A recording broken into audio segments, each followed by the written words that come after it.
I'm going to introduce, first of all, Kate Hudson, who is the General Secretary of CND, is also a writer on contemporary politics and a university teacher as well.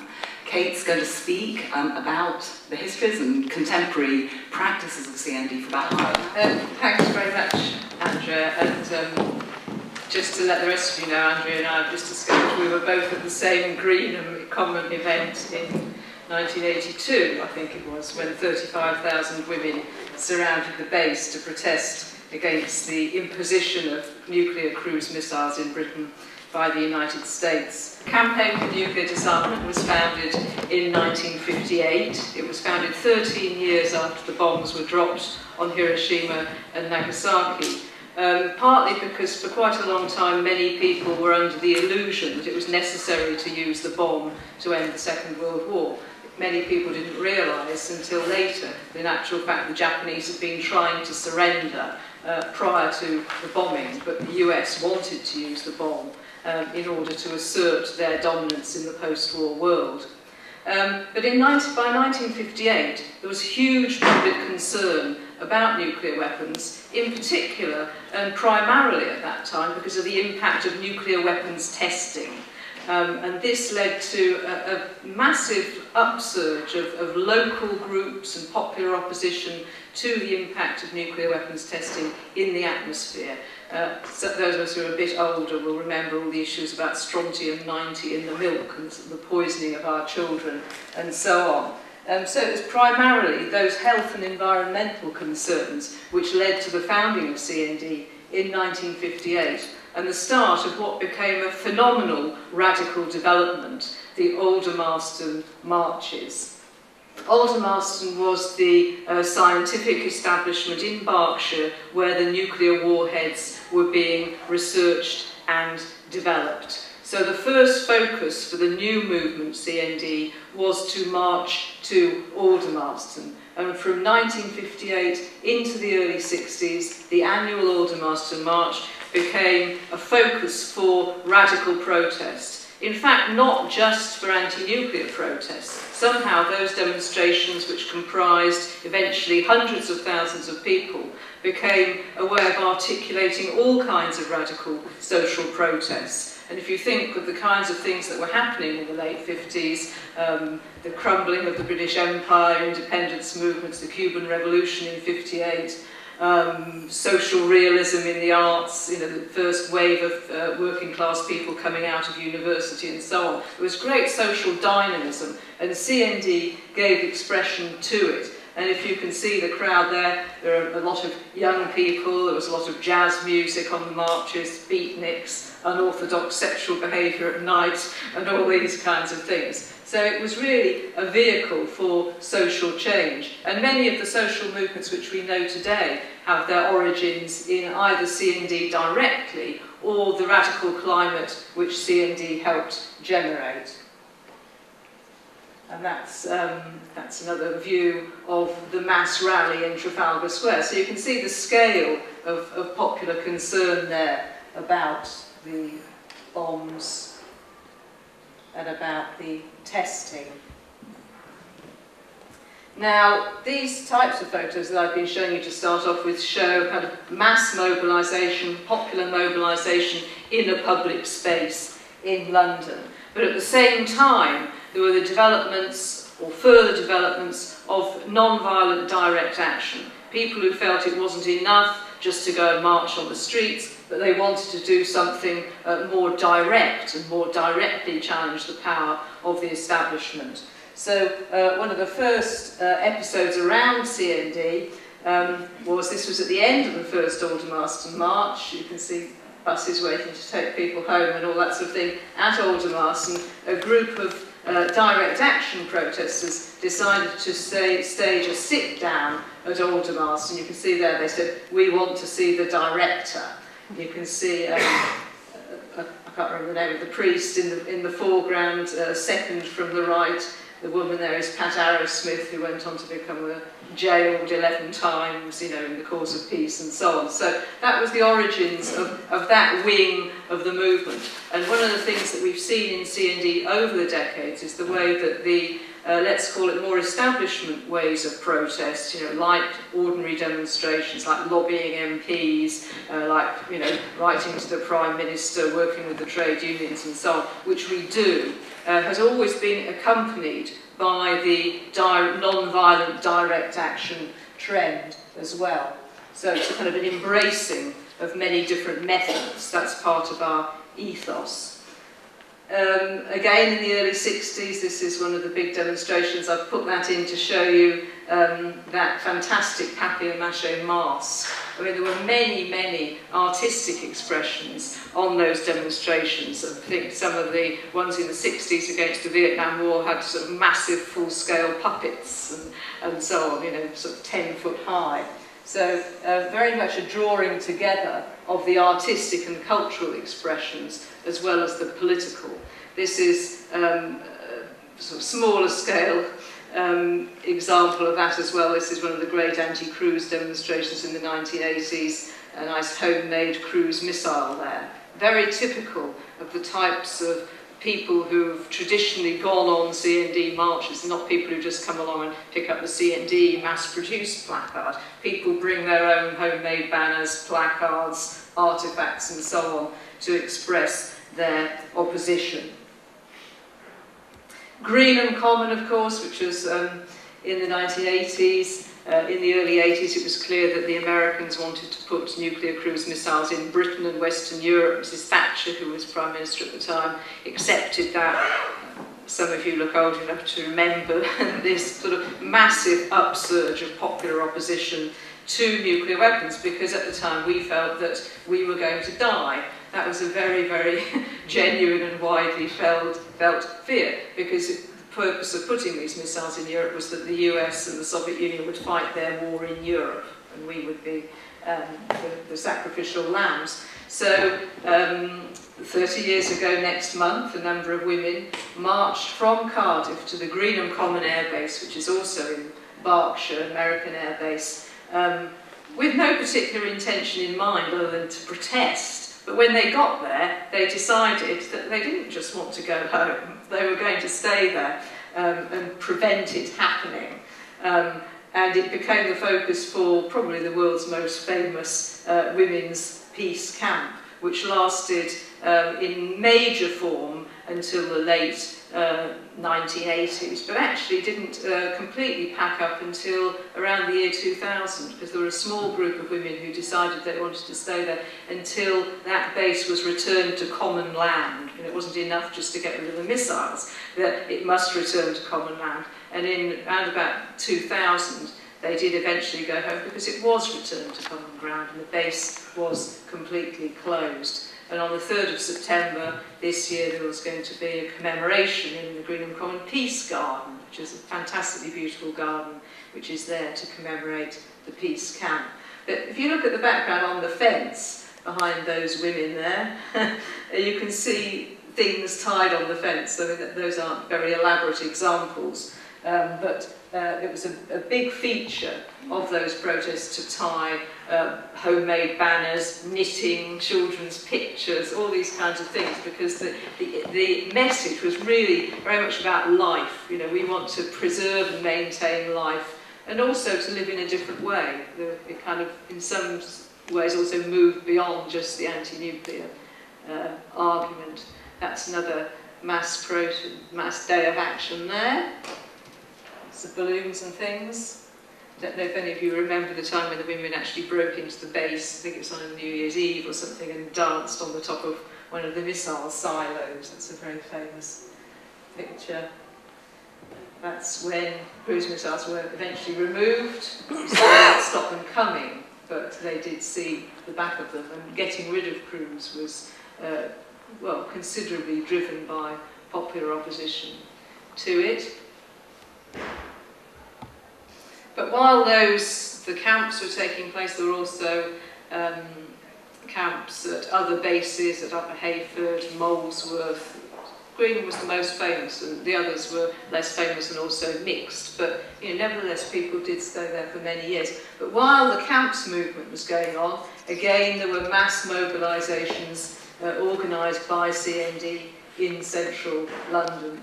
The largest one, which I think was in the autumn of 1982 or 3, that had about 500,000 people on it. And that was the largest demonstration in British history until the demonstration on February the 15th, 2000 and whatever it was, against the Iraq War. So you can see the kind of impact that CND had in terms of political messaging and mobilisation. Again, that's examples of the CND symbol.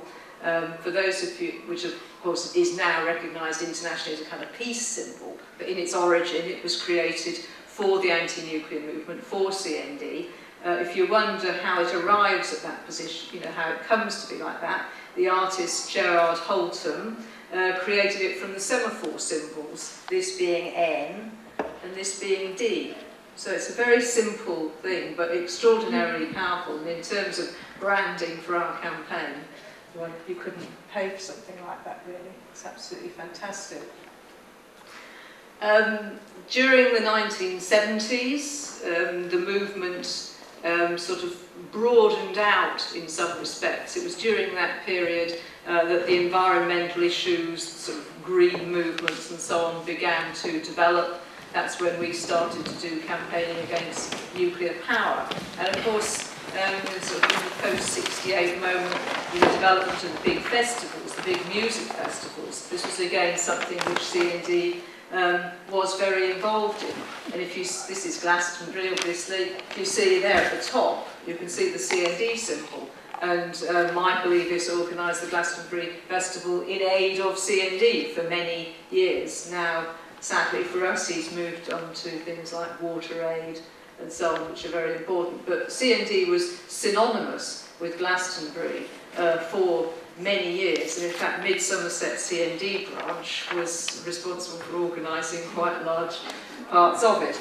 But in spite of the fact it's no longer entirely for us, we still have a presence there. This is our marquee, or one of our marquees last year, and you can see in we produce these lollipop symbols, and we get kids to come along, and adults do it as well, sort of paint or draw in the white spaces on those placards, and it's a very, very popular thing. This year we had a graffiti wall which people could graffiti on as well. Just to reinforce the sort of music links, remember the band Madness. This is sort of dropped off the bottom, but it says even Madness thinks it's madness. So this is an advert we did with the band Madness. Of course, Soaps joined CND after his first child was born. So very much linking on the musical side there. We also, in times when it was less easy to have a mass mobilisation, worked out how to attract media interest, because of course obviously it's not an issue that gets into the media that frequently. Often we feel that there's some kind of obstacle put in our way, but having a strong visual image is something which we find useful. This was, well, you can see it's in Parliament Square, candles in jars to illustrate the CND symbol. That's been a very popular image.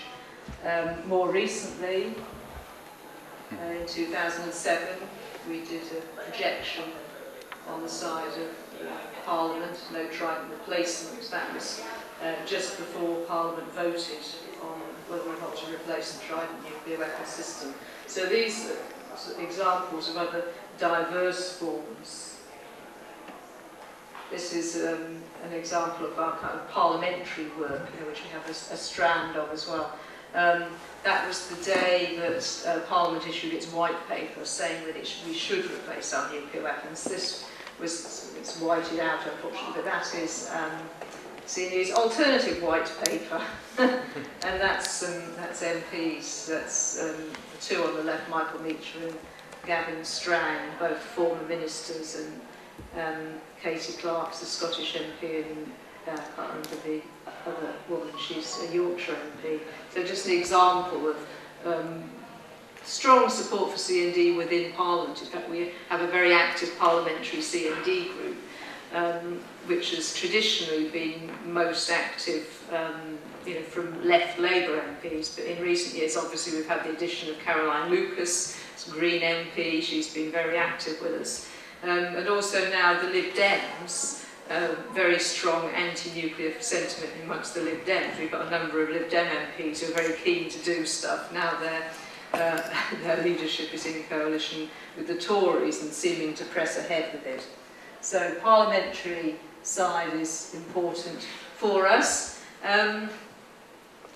Whilst we are a kind of self-standing organisation with a strong tradition, we are very strongly committed to working in alliance with other civil society organisations and sort of trends. We don't like to, well, sometimes we do things on our own, but really we like to work in cooperation with others. And for us, the faith communities are particularly important. They're one of the most important kind of areas of civil society that we work with. This is a bishop, obviously. I think that's at Aldermaston. I think, anyway, one of the bases, and I think it's an Easter event. So he's preaching against the evil of nuclear weapons. In the past, sometimes Bruce Kent, when he was still a Roman Catholic Monsignor, exorcised one of the bases and so on. So the religious thing is a strong thing, but not just the Christian denomination. We have supporters and activists in other denominations as well, particular support from sections of the Muslim community in recent years too. So that's that link.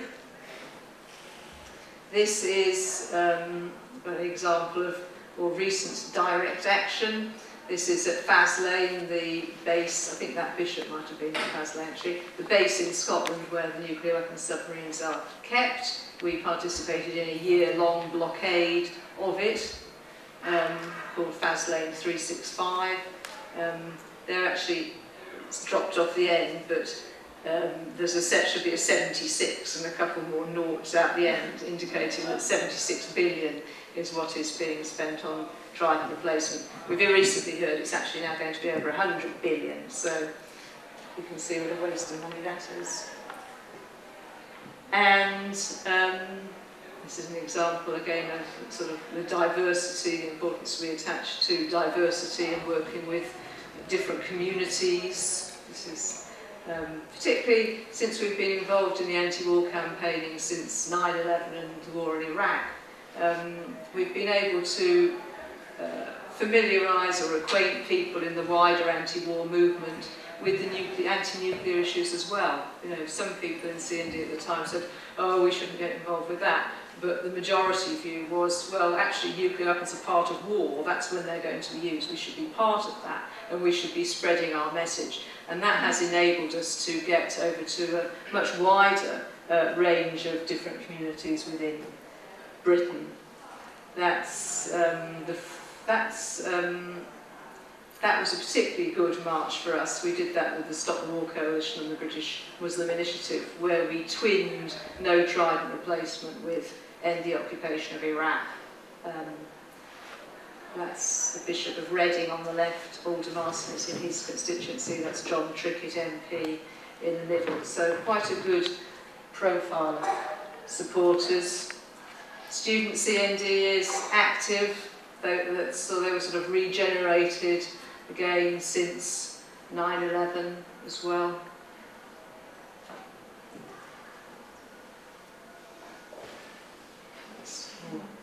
Anti-war.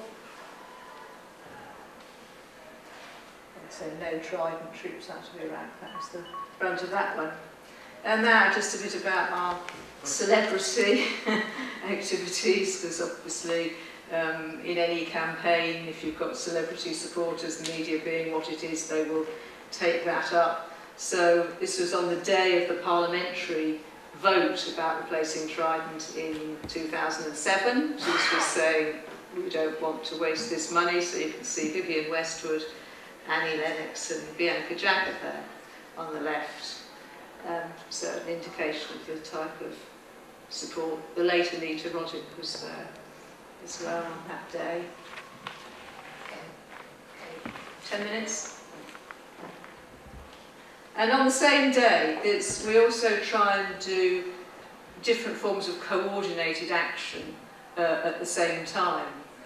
There's also another form of diversification. So at the same time as that check thing was going on, as a kind of MPs and celebrities thing in front of the House of Commons just over to the right, we were also working with our non-violent direct action people to blockade the square here, Parliament Square. So you can see there's people lying in the road. Attached to, I think there's this cement-filled dust bins, for example, and that's a sort of, that trident thing, that's a sort of fake missile that's also filled with cement.